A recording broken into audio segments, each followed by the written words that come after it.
যারা এই ভিডিওটা দেখছেন, ভাই একজন প্রবাসী মানুষ, আমার এখানে কিছু টেস্টের নাম লেখা আছে, 5টা টেস্টের নাম। 40 বছর বয়স হলে করা উচিত। এখন তার মনে হচ্ছে এগুলো করা উচিত নাকি, কিন্তু এর সময় নাই, এর 7 দিন আছে। 7 দিন যে আছে, এই 7 দিন পরে এখন চলে গেলে এখন ওখানে করতে পারবো না, তাহলে করাই যাওয়া উচিত না?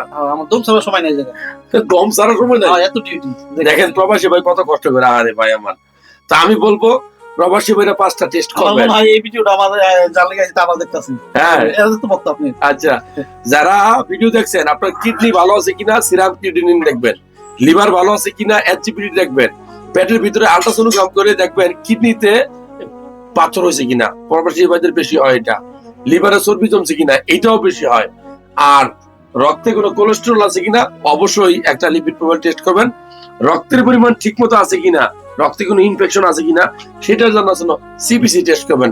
পারলে হার্ট দেখার জন্য একটা ইসিজি করবেন। যদি সময় থাকে করায় দেখাই যাও।